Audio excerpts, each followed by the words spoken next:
গ্যাসের অবস্থা তো সবাই জানি আমরা কীরকম সংকটটা চলছে।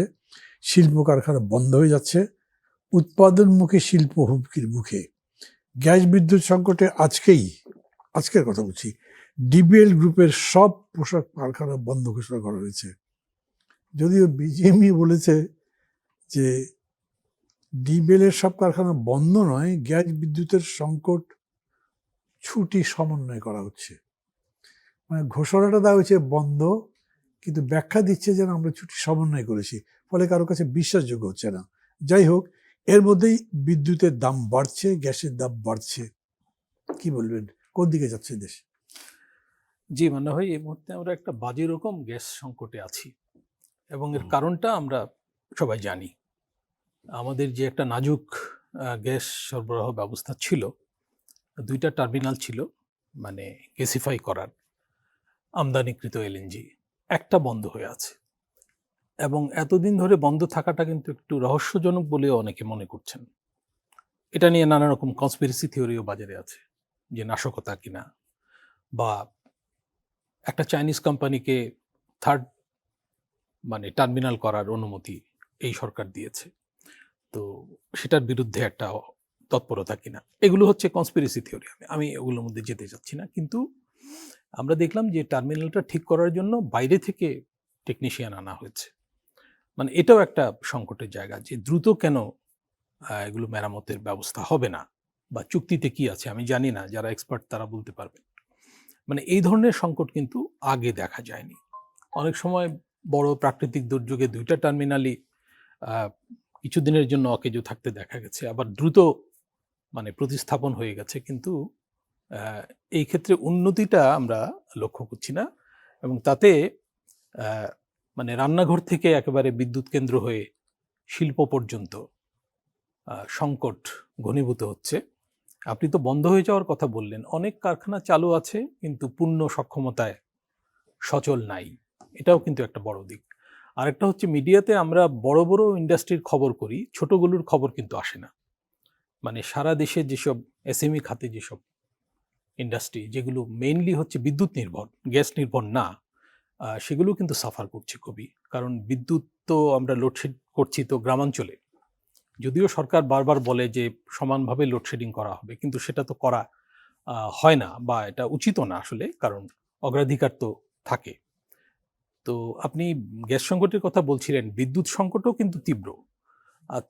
আজকে বোধহয় সমকালে খবর আছে যে কোথাও কোথাও 5 ঘন্টা বিদ্যুৎ থাকছে কোনো কোনো এলাকায়, বেশ কিছু এলাকায় ঘন্টায় ঘন্টায় লোডশেডিং হচ্ছে, এরকম পরিস্থিতি।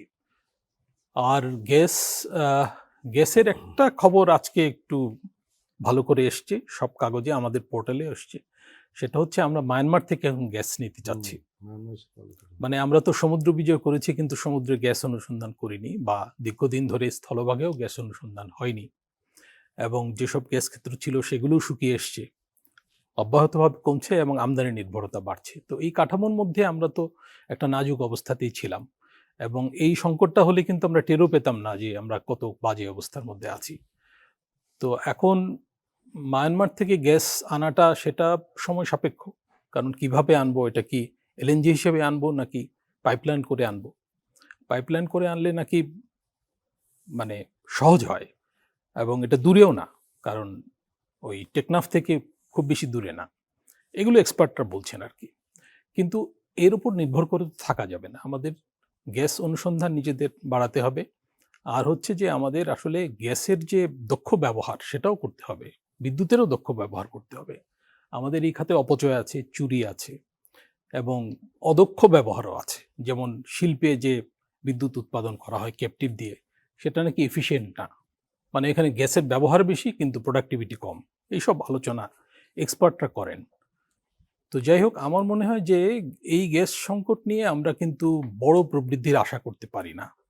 এই অর্থ বছরে তো 6.5 হচ্ছে প্রজেক্টেড গ্রোথ। আইএমএফ বলেছে যে এটা 3.5-3-এর নিচে নেমে যেতে পারে। ওরা অবশ্য অন্য অ্যাসপেক্ট ধরে বলেছেন, কিন্তু আমার মনে হয় যে গ্যাস সংকট যদি যুক্ত করি, তাহলে গ্রোথ বাড়ার কোনো কারণ অন্তত এই অর্থ বছরে দেখা যাচ্ছে না। কারণটা হচ্ছে যে আমরা যদি নতুন টার্মিনাল যুক্তও করি, এটা 2 বছর লেগে যাবে। অর্থাৎ 2 অর্থ বছর আমরা যদি নতুন গ্যাস না পাই, কূপ খনন করে বা ইত্যাদি, আর কূপ খনন করলেই গ্যাস পাওয়া যাবে এমন কোনো কথা নেই। যদিও আমাদের দেশে সফলতার হার বেশি বলা হয়। এই বদ্বীপ বলা হয় যে এখানে গ্যাস প্রচুর আছে, এমনকি তেলও পাওয়া যেতে পারে। যেখানে গ্যাস আছে সেখানে তেল পাওয়ার চান্সও আছে, কিন্তু আমরা তো তেল পাইনি।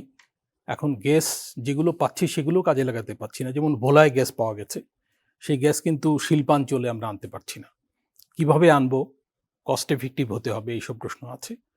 এর মধ্যে আমরা যে একটা ভালো খবর পেলাম যে আনোয়ারাতে একটা চাইনিজ বেল্ট হবে, ইন্ডাস্ট্রিয়াল জোন হবে, যেটা অবশ্য 2031 সালে শেষ হবে। তো সেখানেও আমরা গ্যাস কিভাবে দেব, বিদ্যুৎ কিভাবে দেব, এমনকি পানি কিভাবে দেব, এইসব প্রশ্ন কিন্তু আছে।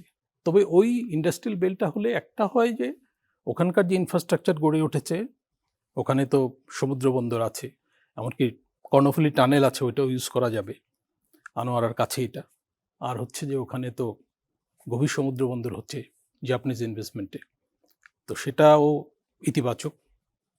কিন্তু মুশকিল হচ্ছে যে আমরা গ্যাস সাপ্লাই দিতে পারবো কিনা এবং পর্যাপ্ত বিদ্যুৎ দিতে পারবো কিনা। মোংলাতেও তো একটা চাইনিজ বেল্ট হওয়ার কথা, তারেক রহমান সাহেবের সফরের ভেতর দিয়ে এগুলো সামনে এসছে। তো বিদেশি ইনভেস্টমেন্ট হবে কিনা সেটাও একটা প্রশ্ন। ওই $1 ট্রিলিয়ন অর্থনীতির সঙ্গে তো গ্রোথ জড়িত, আমাদের গ্রোথ রেট বাড়াতে হবে এবং বেশ কয়েক বছর ধরে অধিক হারে প্রবৃদ্ধি অর্জন করতে হবে। নাহলে কিন্তু আমরা মানে ওই যে $500 বিলিয়ন আছে ওখানেই আটকে থাকবো মনে হয়। আর দেশে বিনিয়োগ পরিস্থিতি তো ভালো না। আমাদের বেসরকারি খাতে মানে ঋণের যে প্রবৃদ্ধি সেটা কিন্তু less than 5% এখনো, এবং এটা নাকি স্বাধীনতার পর এত খারাপ অবস্থা ছিল না। তো এর জন্য হ্যাঁ, তো এই যদি হয় পরিস্থিতি, তাহলে তো গ্যাস সাপ্লাই কম, এমনকি সুদের হার কমিয়েও আমরা কিন্তু ঋণ প্রবাহ বাড়াতে পারছি না। সুদের হার কমানোরও উদ্যোগ আছে বাংলাদেশ ব্যাংকের, নীতি সুদ হার কমিয়েছে বাংলাদেশ ব্যাংক। তো এগুলো করেও মনে হয় না যে গ্যাস সংকট এরকম থাকলে এই অবস্ট্রাকশনটা জয় করা যাবে।